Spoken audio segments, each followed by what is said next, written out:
Hay padres que aman profundamente a sus hijos y aún así se sienten rotos. Se despiertan cansados, se duermen agotados y pasan el día entero preguntándose si están fallando. Corren al trabajo pensando en casa.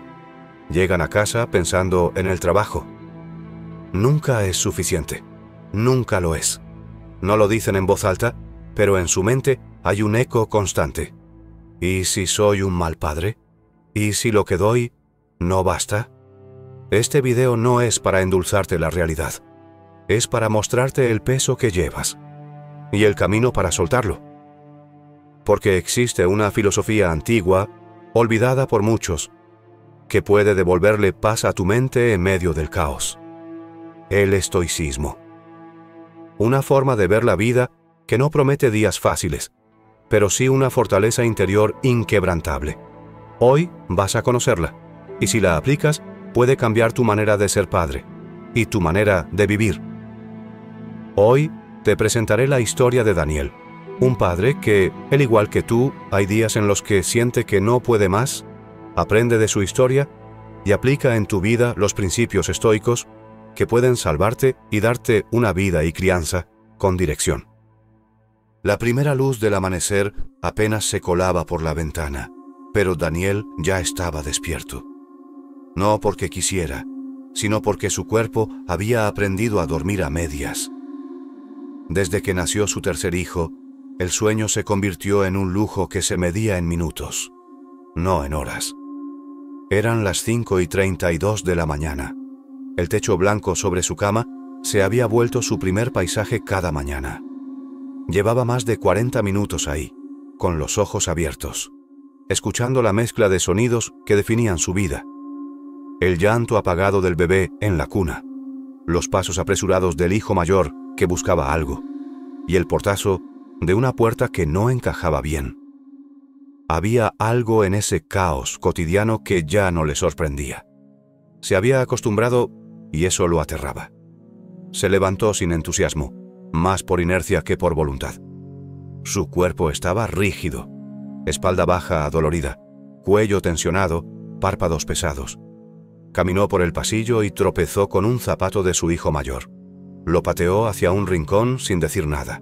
Esa escena era tan común que ya no generaba enojo, solo cansancio. En la cocina lo recibió el olor penetrante de platos sin lavar, restos de comida de la cena anterior, cajas de jugo vacías y migas pegadas en la mesa. Todo mezclado con el aroma del café que comenzaba a gotear en la cafetera. Ese café era lo único que lo mantenía de pie. Se apoyó en el fregadero, mirando hacia la nada. Sabía que en menos de 2 horas tendría que vestir a los niños, preparar loncheras, responder mensajes del trabajo y fingir que podía con todo. Su pareja entró en ese momento, con el cabello desordenado y ojeras profundas. Llevaba al bebé en brazos, moviéndolo de un lado a otro para calmarlo. ¿Puedes encargarte de ellos mientras me baño?, preguntó con una voz neutra, desgastada. No había reclamo ni cariño, solo fatiga compartida. Daniel asintió sin decir nada. Entonces comenzó la rutina que ya parecía escrita. Su hija lloraba porque su blusa favorita estaba sucia, su hijo pequeño gritaba buscando un juguete, el bebé lloraba en la cuna, y el teléfono de Daniel vibraba en el bolsillo con una notificación del jefe. Necesito el informe antes del mediodía. Ahí estaba él, un padre en medio de una tormenta diaria, sin un solo momento para respirar. Y en su mente, una voz silenciosa repetía: no estás haciendo suficiente, no eres suficiente. Lo peor no era el cansancio físico, era la culpa. Culpa de perder la paciencia, de no estar presente, de sentir que cada día se alejaba un poco más de la versión del padre que alguna vez prometió ser. Culpa de no disfrutar lo que, en teoría, debía ser lo más feliz de su vida. A las 7:45 de la mañana, Daniel ya estaba en el tráfico rumbo al trabajo. El silencio en el coche era su único refugio, aunque no se sentía en paz. Solo vacío. Encendía la radio, pero no escuchaba nada. Miraba a los lados y veía otros autos con padres y madres con la misma mirada. Cansancio disimulado detrás de un termo de café. Su trabajo no era malo, En teoría, era un buen empleo. Oficina cómoda, sueldo decente. Pero la realidad era otra. Un jefe que exigía disponibilidad 24/7, metas inalcanzables y un ambiente donde mostrar cansancio era sinónimo de debilidad. Mientras avanzaba en el tráfico, pensaba en las reuniones que tendría ese día. Una presentación clave a las 10, revisión de reportes a las 2 y una charla rápida con el jefe que nunca duraba menos de 45 minutos. Todo mientras su teléfono no dejaba de vibrar con mensajes de su pareja. ¿Sabes si dejaste el coche con gasolina? La niña tiene cita con el pediatra a las 5. El niño olvidó la mochila en casa. Para cuando llegaba a la oficina, ya sentía que había vivido 2 días en uno. El ambiente en el trabajo no ayudaba. Pasillos iluminados con luz blanca, escritorios llenos de pendientes, compañeros con sonrisas tensas. Todo giraba en torno a resultados, no personas. Daniel se sentaba frente a la computadora, y lo primero que sentía era una mezcla de ansiedad y resignación. Otro día más para sobrevivir, no para vivir. Su jefe pasaba por detrás de su escritorio con el ceño fruncido. «Necesito ese informe antes del almuerzo», decía sin mirarlo. Y Daniel, sin fuerzas para replicar, asentía, aunque supiera que apenas podía mantener los ojos abiertos. Al llegar a casa en la tarde, el ruido era distinto al de la mañana, pero igual de intenso. Gritos de niños jugando, el televisor encendido, su pareja en la cocina tratando de ordenar el caos mientras respondía mensajes del grupo escolar. Daniel entraba y saludaba, pero la conversación siempre era funcional. ¿Ya comieron? ¿Mañana hay reunión en la escuela? ¿Pagaste la luz? Pocas veces había un ¿cómo estás? Y cuando alguien lo preguntaba, nadie esperaba una respuesta honesta. A veces se sentaba en el sofá y miraba a sus hijos jugar. Los amaba. Los amaba más de lo que podía expresar. Pero en esos momentos de observación silenciosa, un pensamiento le atravesaba el pecho. ¿Por qué me siento tan solo si estoy rodeado de ellos? Había dejado de salir con amigos. Había dejado sus hobbies. Había dejado hasta de escuchar música. Todo giraba en torno a sostener la casa, cumplir en el trabajo y sobrevivir el día siguiente. Pero ese sacrificio tenía un precio. Cada día sentía que se perdía un poco más a sí mismo. Por las noches, cuando todos dormían, se quedaba un rato en el comedor a oscuras. Miraba las paredes manchadas por las manos de los niños, los juguetes regados en el suelo, los platos apilados en el fregadero, y una mezcla de orgullo y tristeza lo invadía. Orgullo porque lo estaba haciendo. Tristeza porque, en el proceso, sentía que estaba desapareciendo. La casa estaba en silencio, pero en la cabeza de Daniel todo era ruido. Era domingo en la noche. Sus hijos ya dormían. Su esposa intentaba descansar en la habitación, pero él se había quedado solo en la cocina, sentado frente a un plato sucio que no tuvo fuerzas de lavar. Tenía 35 años, pero se sentía como de 60. El agotamiento no era solo físico. Era esa fatiga invisible que te arranca las ganas de todo. En el trabajo, lo presionaban por resultados. En casa sentía que siempre fallaba. Y lo peor, no recordaba la última vez que había sentido orgullo por sí mismo. Horas antes, la discusión había sido inevitable. Su esposa le reclamó que nunca estaba presente. «Estás aquí, pero no estás. ¿Sabes lo que es criar sola mientras tú trabajas y llegas agotado?» Daniel no contestó. Sabía que ella tenía razón, pero dentro de él había algo más fuerte, la sensación de que todo lo que hacía nunca alcanzaba. ¿Y yo qué? Trabajo 10 horas al día, corro para que no falte nada, pero siempre parece que soy el villano de esta historia. Soltó finalmente, con la voz quebrada. No gritó. No podía. Lo que sentía ya no era enojo, era un cansancio que lo rompía en silencio. Cuando la casa se tranquilizó, el vacío lo invadió. Sentía que vivía para apagar incendios, deudas, tareas, compromisos, culpas. ¿Cuándo había dejado de vivir su propia vida? Miró una foto en la pared. Él y su familia sonriendo en la playa hace 3 veranos. Por un instante pensó, ¿en qué momento ese hombre feliz se convirtió en esto? Y ahí, en medio del silencio, se dio cuenta de algo brutal. No estaba viviendo, solo estaba sobreviviendo. A veces, y odiaba admitirlo incluso en su mente, pensaba en cómo sería simplemente desaparecer, no hacer daño, no huir, solo dejar de sentir ese peso.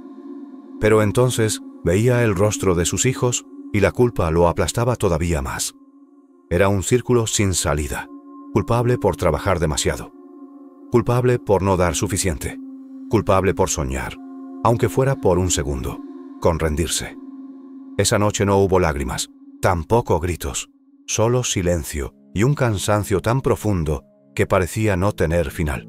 Fue ahí, en ese vacío, cuando algo inesperado sucedió. Al día siguiente, por pura casualidad, escuchó hablar de una filosofía antigua en una conversación ajena en el trabajo. Una palabra desconocida que no entendió en ese momento. Estoicismo. No lo sabía aún, pero esa palabra sería el inicio del cambio. El lunes amaneció igual de gris que Daniel. Café frío en la mesa, mensajes sin contestar en el celular y la misma rutina que sentía como una cadena. Trabajar, correr, llegar tarde a casa, discutir, dormir poco y repetir. Pero ese día algo distinto sucedió. Mientras estaba en la oficina, de camino a la máquina de café, escuchó una conversación entre 2 compañeros. Te juro que desde que empecé con el estoicismo, ya no me engancho con nada. Incluso cuando todo va mal, no pierdo la calma. ¿Estoicismo? ¿Eso qué es? ¿Ser frío como piedra? La palabra se le quedó pegada. Estoicismo. Sonaba extraña, lejana, como si perteneciera a otro mundo. Pero había algo en esa frase, ya no me engancho con nada, que lo golpeó. Esa noche, en lugar de desplomarse en el sofá como siempre, buscó la palabra en su teléfono. Entre artículos y videos, descubrió que no era una moda nueva, sino una filosofía antigua. Hombres como Marco Aurelio y Epicteto la habían practicado. Y curiosamente, también eran padres, gobernantes, esclavos. Gente que vivía bajo presión constante. La primera idea que leyó le pareció insultante. No controlas lo que te pasa, solo controlas cómo respondes.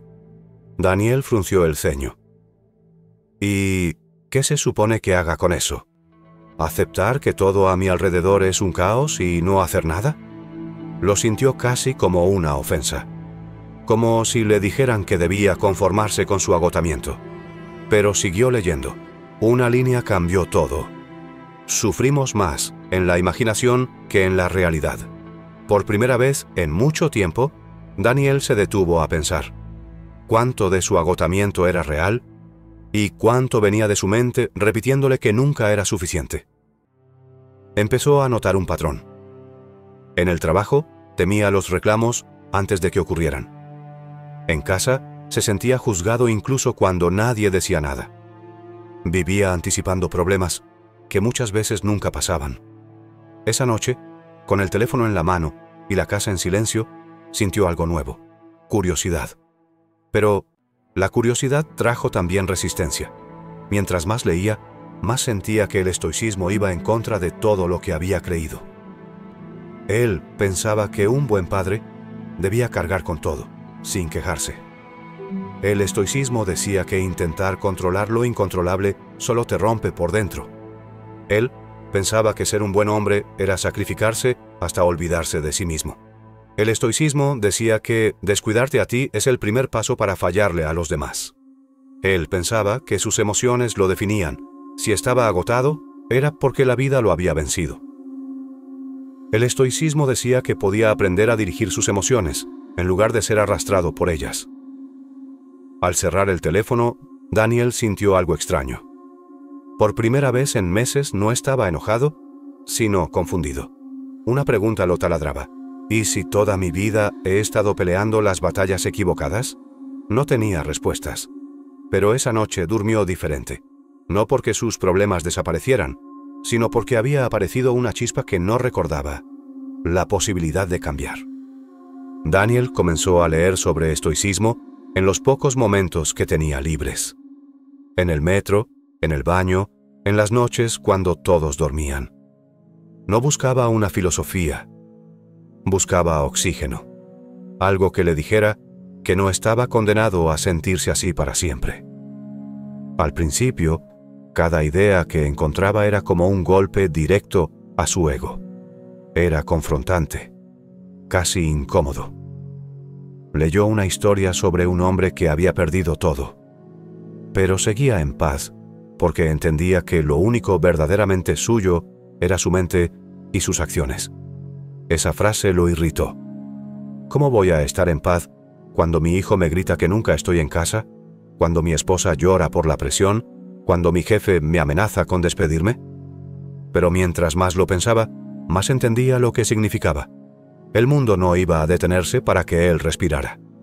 No podía controlar la economía, los berrinches, el tráfico, ni la opinión de su jefe. Lo único que podía controlar era cómo reaccionaba él ante eso. Se dio cuenta de algo brutal. Su agotamiento no venía solo del trabajo. Venía de querer arreglarlo todo y a todos, como si su valor dependiera de que todo saliera perfecto. Otra enseñanza le rompió los esquemas. Sufrimos más por las historias que contamos en nuestra cabeza que por lo que realmente ocurre. Se vio a sí mismo un lunes cualquiera. Camino al trabajo ya se imaginaba la discusión que tendría con su jefe. Antes de llegar a casa ya se preparaba para el enojo de su esposa. Cuando sus hijos lloraban, ya sentía que era un mal padre sin que nadie se lo dijera. Entendió que vivía dos vidas, la que pasaba en realidad y la que él inventaba en su mente. Una versión exagerada donde siempre salía perdiendo. Ese descubrimiento lo dejó helado, porque si era cierto, entonces gran parte de su sufrimiento era opcional. El estoicismo hablaba de virtud. Vivir de tal manera que tus acciones inspiren, no quejas que te agoten. Daniel siempre pensó que ser buen padre era dar todo, incluso si eso lo destruía. Pero entendió que sus hijos no necesitaban un padre perfecto. Necesitaban un padre presente y estable. Empezó a preguntarse, ¿de qué sirve que yo provea dinero si nunca sonrío con ellos? ¿De qué sirve estar en casa si siempre estoy ausente en mi cabeza? El estoicismo no le pedía cargar con el mundo. Le pedía cargar solo con lo que realmente era suyo, sus decisiones y su ejemplo. Daniel había vivido años creyendo que nunca era suficiente. No ganaba suficiente, no pasaba suficiente tiempo con su familia, no era suficientemente paciente. Pero una enseñanza estoica lo atravesó como flecha. La verdadera riqueza es desear menos. Se preguntó, ¿y si el problema no es que no tengo suficiente, sino que creo que debería tener más de lo que tengo? ¿Y si la culpa que siento como padre no viene de la realidad, sino de compararme con un ideal imposible que inventé? Ese pensamiento no lo hizo sentir mejor de inmediato, pero plantó una semilla. Por primera vez, se cuestionó si la paz que buscaba no estaba en hacer más, sino en aprender a soltar lo que nunca iba a poder controlar. Daniel no se volvió un sabio de la noche a la mañana. Todavía gritaba, todavía se frustraba, todavía sentía culpa. Pero ahora, en medio de su caos, había una voz nueva. ¿Esto que estás sintiendo es real o lo estás alimentando tú? Ese simple cuestionamiento fue el primer quiebre. No era la paz, era el inicio de un despertar. Era miércoles. Uno de esos días donde el aire se siente pesado desde la mañana, como si el cuerpo ya supiera lo que viene. Daniel se levantó con la alarma, cansado sin motivo aparente. Se vistió a oscuras para no despertar a sus hijos y salió al trabajo con un nudo en el estómago. Otra jornada donde debía repartir su tiempo entre el empleo que lo agotaba y una familia que sentía que no estaba recibiendo lo mejor de él. En la puerta de la escuela, Mateo, su hijo de 6 años, Lo miró con ojos brillantes y le dijo: «Papá, ¿vienes por mí hoy? ¿Te tengo que enseñar algo?» Daniel sonrió y respondió sin pensar: «Claro, hijo, haré todo lo posible, pero haré todo lo posible». Era una frase que ya se había convertido en rutina. Una promesa disfrazada que casi siempre terminaba rota. Esa tarde, el caos se desató en la oficina. Un error en un reporte financiero provocó gritos, teléfonos sonando sin parar, un jefe caminando entre escritorios buscando culpables. Daniel sintió cómo su pecho se apretaba. Sabía que no saldría a tiempo. Sabía que otra vez su hijo se quedaría esperándolo. Y con ese pensamiento llegó la primera punzada de culpa. Siempre lo mismo. Siempre fallo en lo mismo. Mientras intentaba resolver el desastre, escuchó una broma en voz baja de un compañero. «Daniel, seguro otra vez vas a salir corriendo por la familia perfecta, ¿no?» La risa contenida de los demás lo hizo hervir. En medio del caos, recordó algo que había leído la noche anterior en un texto sobre estoicismo. No elijas pelear todas las batallas. Pregunta qué puedes controlar, actúa sobre eso y suelta lo demás. Por primera vez lo aplicó. Respiró. Llamó a su esposa. Pidió hablar con Mateo, le explicó que no llegaría, pero que quería que le contara todo por teléfono y que le guardara la manualidad. Cuando colgó, se sintió extraño. Culpa, pero menos pesada. Por primera vez, no huyó del dolor, pero tampoco se dejó ahogar por él. Esa noche, al llegar a casa, Daniel se sentó en el suelo con sus hijos. Escuchó la historia detrás de la manualidad como si fuera la cosa más importante del mundo. Era un momento pequeño, pero valioso. Por primera vez en semanas, su hijo le sonrió de verdad. Parecía un triunfo. Parecía que, tal vez, el estoicismo sí podía cambiar algo. Pero el cambio no es una línea recta. Días después, en un viernes especialmente duro, Daniel recae. Llega tarde otra vez. Esta vez sin avisar. El tráfico lo pone al borde de los gritos. En la casa, la escena lo rompe. Los niños peleando en la sala. Su esposa molesta porque olvidó comprar lo que había prometido. La casa desordenada, el cansancio acumulado. Daniel explota, grita, golpea la mesa. Dice palabras que nunca debería haber dicho. El silencio que sigue es peor que los gritos. Su hijo lo mira con los ojos llenos de lágrimas. Su esposa no dice nada. Solo se da la vuelta y se encierra en el cuarto. En ese instante, el pequeño hilo de esperanza que Daniel había sentido días antes se rompe. Esa noche no cena. Se encierra en el baño y se sienta en el piso frío. Siente la garganta apretada y el pecho ardiendo. Piensa: ¿para qué intento cambiar si siempre vuelvo a lo mismo? Mis hijos no se merecen este desastre de padre. Todos esos libros, todas esas frases, nada sirve. Yo soy el problema. Llora. Se cubre el rostro para que nadie lo escuche. La desesperación lo consume, pero al mismo tiempo algo dentro de él, casi un susurro, lo cuestiona. ¿Vas a quedarte aquí tirado? ¿O vas a levantarte otra vez? Recordó otra enseñanza que había leído, pero que hasta ahora cobraba sentido real. No eres lo que piensas ni lo que sientes. Eres lo que haces con ello. Entendió que el estoicismo no prometía perfección, prometía dirección. No se trataba de no fallar, sino de reconocer la caída y volver al camino una y otra vez. Esa misma noche, salió del baño, buscó a su hijo y se sentó a su lado en silencio. No dio excusas. No intentó justificarse. Solo dijo: «Perdón, hijo». Mateo lo miró sin decir nada. Después de unos segundos, se recostó en su hombro. No era perdón inmediato. No era olvido. Era el inicio de algo más real. Una relación basada en honestidad y no en apariencias. La primera vez que Daniel se dio cuenta de que el dinero no alcanzaba fue un martes cualquiera. Lo descubrió al abrir la cartera en la tienda y darse cuenta de que había olvidado cuántos billetes le quedaban. Esa sensación, esa punzada en el estómago, era familiar. Ya no se trataba de comprar cosas de lujo. Era la incertidumbre de si había suficiente para cubrir lo básico. Los últimos meses habían sido una montaña rusa. El trabajo más exigente que nunca, discusiones en casa que se acumulaban y por debajo de todo, una deuda silenciosa que los estaba ahogando poco a poco. Las noches eran el campo de batalla. Daniel llegaba agotado, con la mente aún en correos pendientes, y lo recibía una lista de problemas. Daniel, se venció el recibo del agua y todavía no lo pagamos. Daniel, el niño necesita zapatos nuevos. Los que tiene ya le aprietan. Daniel, ¿cuándo vamos a hablar de las deudas del banco? Él respondía con monosílabos, esquivando el tema hasta que las discusiones estallaban. Siempre es lo mismo, gritaba su esposa. Nunca hay dinero para nada y cuando te hablo, ni me escuchas. Estoy trabajando como un loco para que no falte nada, replicaba Daniel. ¿Y para qué? Si nunca estás. Los niños no te ven, yo tampoco. Solo tenemos tus ausencias. El silencio que seguía era peor que cualquier grito. Para Daniel, estas palabras no eran solo quejas, eran cuchillos.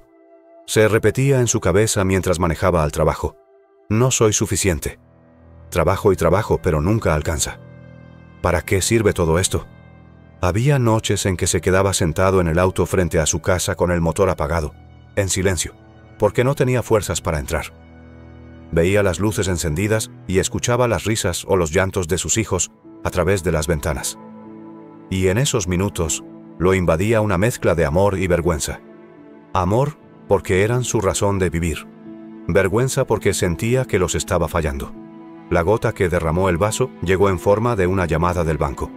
La cuenta estaba sobregirada. Había que pagar de inmediato o enfrentar intereses que no podían cubrir. Daniel colgó el teléfono y se quedó mirando la pared blanca de la oficina. No había escapatoria. Por primera vez en mucho tiempo, sintió un miedo primitivo. No miedo a perder cosas. Miedo a perder a su familia. Esa noche, cuando lo habló con su esposa, la conversación no fue un diálogo. Fue una explosión. ¿Por qué no me dijiste nada? Ella gritaba entre lágrimas. ¿Por qué siempre te lo guardas todo hasta que es demasiado tarde? Porque ya sé lo que vas a decir. Ya sé que piensas que soy un fracaso. No eres un fracaso porque ganes poco. Eres un fracaso porque no confías en mí para cargar esto juntos. Esas palabras lo atravesaron. No había grito en ellas, sino dolor. Esa noche durmió en el sofá. El silencio del hogar era ensordecedor. Miró el techo hasta las 3 de la mañana, pensando que tal vez su familia estaría mejor sin él. Fue en ese momento cuando volvió a abrir el libro de estoicismo que había dejado sobre la mesa semanas atrás. No como un acto de esperanza, sino como un último recurso. A ver si esto sirve de algo.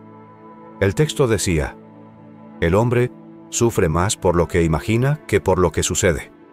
Cuando temes perderlo todo, pregúntate, ¿qué es lo peor que realmente puede pasar? ¿Y qué está en tu poder hacer ahora mismo? Daniel cerró los ojos y lo aplicó. Se preguntó, ¿qué es lo peor que puede pasar? ¿Perder la casa? Podría vivir en un lugar más pequeño. ¿Perder su orgullo? Ya lo había perdido hace tiempo. Perder a su familia, solo si seguía huyendo de los problemas en lugar de enfrentarlos. En ese instante, entendió algo fundamental. Su problema no era la deuda. Era el miedo a aceptarla y pedir ayuda. A la mañana siguiente, sin discursos, habló con su esposa. Le contó todo. Las cuentas atrasadas, los miedos que lo ahogaban, las veces que había querido rendirse. Por primera vez en meses, lloró frente a ella. Y en lugar de reproches, hubo silencio y un abrazo. No un abrazo que solucionara todo, sino uno que le recordaba, no estás solo. En el trabajo, en cambio, las cosas no mejoraron. El jefe comenzó a presionarlo más. Los compañeros notaban su tensión y algunos se burlaban en silencio. Mira al estoico, el zen del departamento. A ver cuánto le dura. Esas burlas lo dolían, pero algo dentro de él había cambiado. Ya no definía su valor por la aprobación de otros. Cada palabra hiriente era una oportunidad de practicar lo aprendido. Callar, observar, actuar solo en lo que estaba bajo su control. El estoicismo no le dio soluciones mágicas, no le pagó las deudas, no le resolvió los gritos, pero le dio algo más poderoso, un orden interno en medio del caos externo. Entendió que el verdadero fracaso no era caer, sino no levantarse. Entendió que su familia no necesitaba un héroe perfecto, sino un hombre presente que aprendiera de sus errores. La mañana que Daniel perdió su empleo no hubo sirenas, ni gritos. Solo un correo frío, sin siquiera un «gracias por tus años de trabajo». Un simple asunto en mayúsculas. Reestructuración de personal. Las palabras que siguieron fueron aún más devastadoras. Agradecemos tu servicio, pero tu posición ha sido eliminada. Se hará efectivo de inmediato. Afuera, la ciudad seguía viva. Autos tocaban el claxon, la gente corría con su café. Los semáforos cambiaban de color como si nada hubiera pasado. Pero para Daniel, el mundo se detuvo. Salió del edificio con una caja que contenía apenas unos recuerdos. Una taza rota que decía, «Mejor papá del mundo». Fotos de sus hijos pegadas con cinta y un par de libros que nunca tuvo tiempo de leer. Mientras caminaba hacia el estacionamiento, el aire se sentía más denso, como si cada paso fuera una carga extra sobre su espalda. En casa, la noticia cayó como un ladrillo en medio de una habitación silenciosa. Su esposa, Laura, lo miraba intentando ser fuerte, pero sus ojos traicionaban el miedo. Los niños no entendían qué pasaba, solo notaban el ambiente cargado. Las semanas siguientes fueron un descenso lento hacia la desesperación. Las cuentas seguían llegando. La hipoteca no se detenía. Los niños pedían cosas simples, unas galletas, un juguete barato, y Daniel sentía un nudo en la garganta al no poder decir que sí. Una noche, mientras buscaba trabajos en su computadora vieja, se topó con su reflejo en la pantalla apagada. No se reconocía. Ojeras profundas, barba descuidada, una mezcla de enojo y vergüenza. ¿Cómo había pasado de ser el sostén de la familia a sentir que era un peso para ellos? El avance que había logrado practicando el estoicismo empezó a tambalear. Las enseñanzas que antes lo habían sostenido ahora parecían débiles frente a las necesidades urgentes.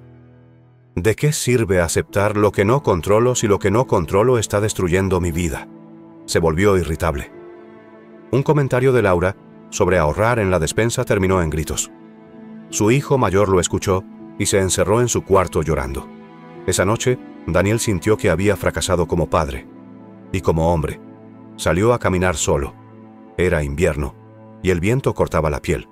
Cada paso se sentía como castigo. Caminó sin rumbo hasta un parque vacío, se sentó en una banca y lloró por primera vez en años. Lágrimas silenciosas, esas que no buscan consuelo, solo liberar el peso acumulado. La chispa del estoicismo reaparece. Entre el ruido de sus pensamientos, recordó algo que había leído semanas atrás. No son las cosas las que nos perturban, sino las opiniones que tenemos sobre ellas. En ese momento entendió. El problema no era solo haber perdido el empleo, era la narrativa que él mismo se contaba. Soy un fracaso, mi familia no estará bien, todo se acabó. El estoicismo no le prometía magia ni dinero inmediato, pero sí le ofrecía una base sólida para no desmoronarse. Aceptar la realidad sin adornos. Estaba desempleado, sí, pero seguir negándolo solo aumentaría su sufrimiento. Distinguir lo que podía controlar.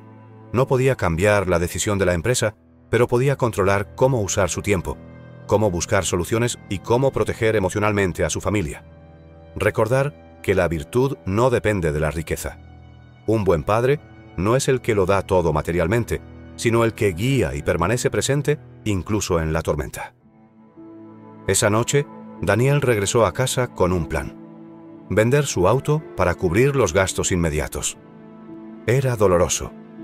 Ese auto lo había comprado cuando nació su primer hijo, pero entendió que apegarse a lo material solo lo encadenaba más. La conversación con Laura fue difícil. Ella lloró, él también. Pero por primera vez en semanas no se gritaron. Hablaron, aceptaron la situación juntos. Los niños preguntaron por qué ya no habría paseos en carro. Daniel no los engañó. Papá perdió su trabajo, pero ¿saben qué? Estamos juntos, y eso es lo que más importa.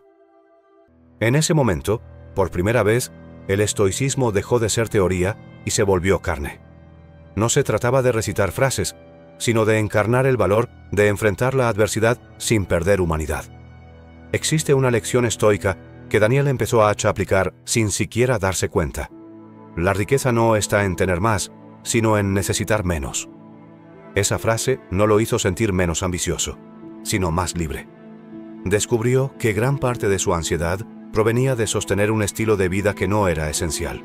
Aprendió a encontrar orgullo no en lo que compraba para su familia, sino en el ejemplo que les daba al mantenerse firme y presente en la tormenta. La crisis económica no desapareció de un día para otro.